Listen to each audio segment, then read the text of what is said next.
Oi, gente, Roberto Relubíscaro aqui, dia 20 de julho de 2023, e há alguns dias eu resenhei uma comédia de horror com um elenco predominantemente negro chamado The Blackening, tá? O critério para que as pessoas fossem eliminadas nesse filme é quem que era o mais negro entre as personagens, tá? Eu vou deixar, para vocês entenderem melhor, eu vou deixar o link da resenha desse filme, tá, aqui na descrição deste vídeo, para não tomar muito tempo, né? Porque eu estou resenhando o documentário que tem lá na Netflix. Mas claro que isso está trabalhando com a questão de uma suposta autenticidade, né? O que é ser negro e quão negro você é. Estou fazendo essa introdução porque o título original do documentário A História do Cinema Negro nos Estados Unidos, que tem lá na Netflix, na verdade Isso é negro o suficiente para você? Tá? Foi tirado de um filme.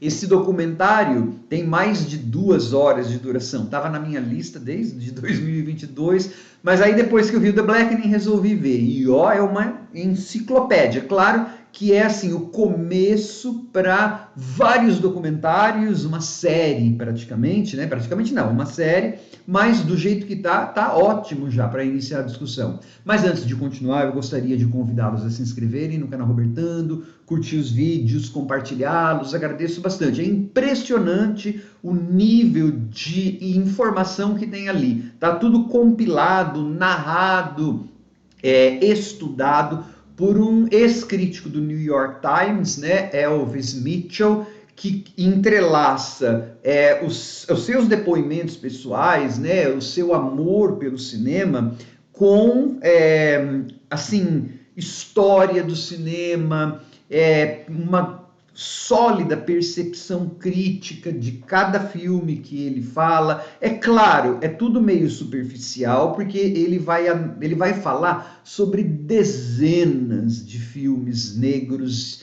e atores e diretores e roteiristas. Então, como eu falei, é uma panorâmica. O foco central é uma década. Ele considera que entre 1968 até 1978 houve uma explosão do cinema negro. Existe mesmo um termo problemático, tal, que chama Blaxploitation, tá? Eu me lembro, acho que o primeiro filme que eu vi da Blaxploitation foi Cleopatra Jones, que era uma detetive, uma agente secreto, tipo um 007, negra, andava com uns chapelões assim, tá? Eu conheço alguma coisa de Blaxploitation na parte de terror, Blackula, essas partes assim, eu conheço mais ou menos bem, tá? Tudo nesse documentário aí, claro que superficialmente, mas está.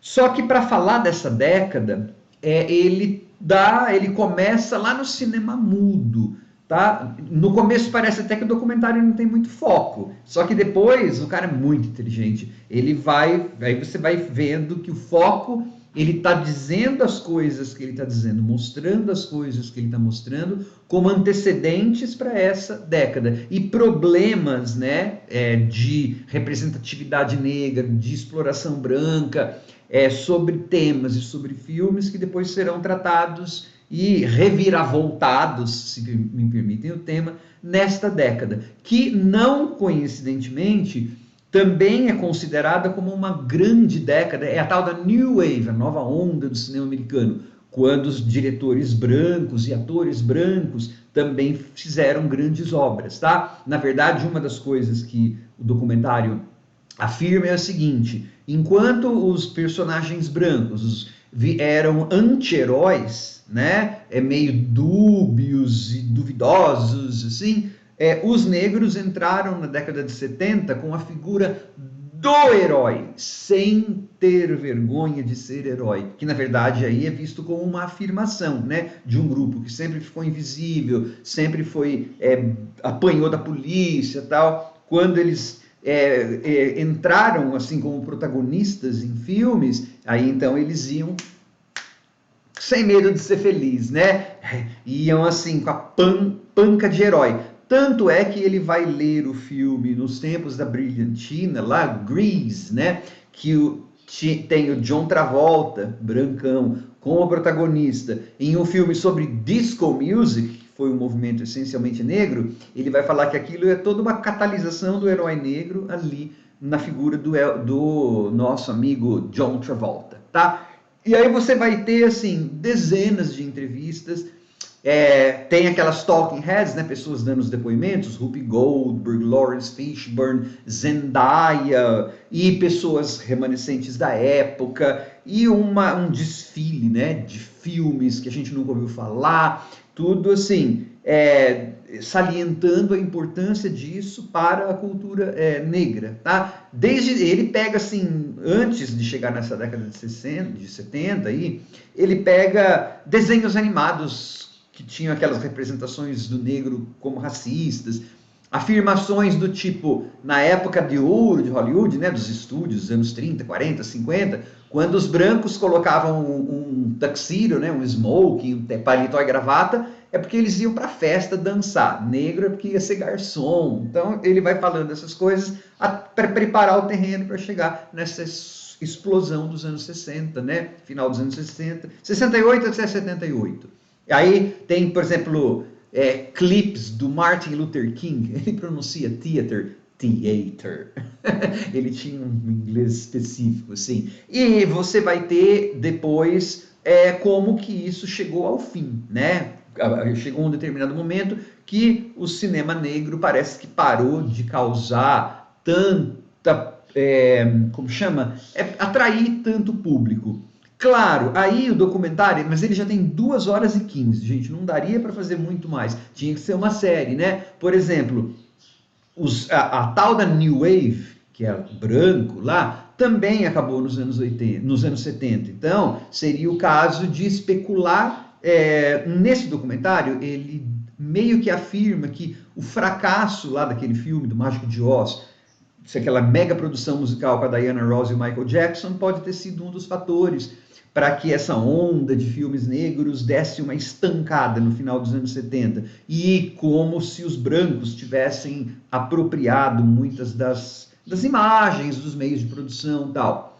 Ok, só que também a ascensão do Reagan, um pouco depois, tudo, é usado, como muitos outros críticos culturais, como um fator também para que várias coisas da cultura norte-americana mais progressistas tivessem dado uma freada. De qualquer forma, fica, né, no documentário uma ideia assim de que poderia ser uma série, como eu falei e tal, mas também para outros documentários, né? O que aconteceu nos anos 80? Como tinha, e nos anos 90, 2000, aparentemente houve um renascimento da produção negra nos anos 90. Beleza, então seria legal ter um documentário sobre os anos 80, depois sobre o renascimento dos 90, tá? Na parte de música, porque eu falo que ele é muito abrangente.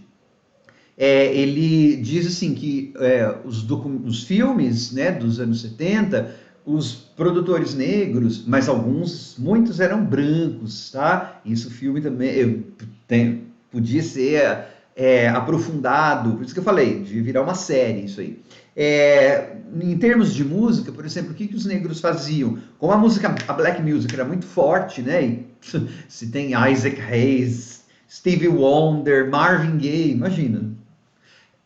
Eles passaram a lançar as trilhas sonoras antes dos filmes, tá? Então, diz que esse modelo de negócios influenciou os brancos. Então, o documentário ele é muito rico. Fala, por exemplo, do Sidney Poitier, que foi um ator negro que ficou muito, ele virou assim, estrela de cinema, inclusive no mundo branco, né? Filmes como Ao Mestre com Carinho e tal, mas de um jeito que não deixava os brancos desconfortáveis, né? Ao passo que o Henry Belafonte, cantor lá de Calypso, que também se aventurou no cinema, só que teve uma hora que o Henry Belafonte falou, não quero fazer filme que não tenha uma personagem negra decente. Ele ficou uma década e pouco. Então, no começo, faz como se fosse uma rivalidade ou diferença de postura entre esses dois. Só que logo depois, chega nos anos 70, o documentário une os dois, porque, na verdade, tanto o Poitier quanto o Belafonte estrelaram um cowboy, filme de western, nos anos 70,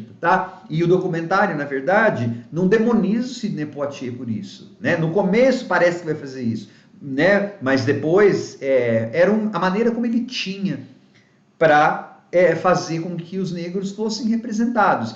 E ele pagou um preço por isso, né? Tem uma hora lá que alguém vai falar alguma coisa para ele e fala: você está sendo meu terapeuta? Você quer ser meu terapeuta? Você acha que eu já não gastei dinheiro suficiente com terapeuta para saber disso, né? Então, no final das contas, ele não vai demonizar nem o Harry Belafonte, né? Acaba mostrando assim: foram duas maneiras que as pessoas negras tinham de lidar com o sistema dos estúdios brancos. Ou você ficar para fora desse sistema, ou você aderir a ele, usando os seus paletós, sendo o negro exemplo, mas sendo negro, né? Aparecendo na tela. Existe personagem negro, existe ator negro.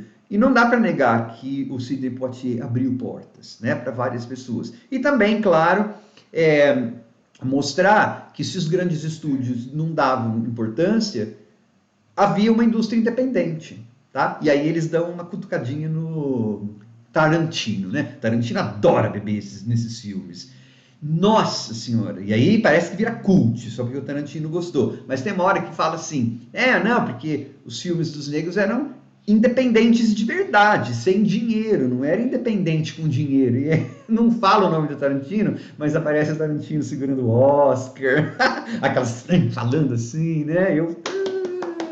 Bacana, tá? Tem um ator negro muito famoso que não sei por que deixaram para fora desse documentário, né? Um vovozinho já, mas enfim, não entrarei nisso, mas que eu vi que ele não estava, eu não sei se eu acho que com conflito de agenda, porque o Elvis Mitchell não gostou de alguma coisa que falou lá, mas enfim, é um bom, grande documentário que está lá na Netflix. Não vou dizer quem que é o ator negro velhinho que está fora do documentário. Tchau.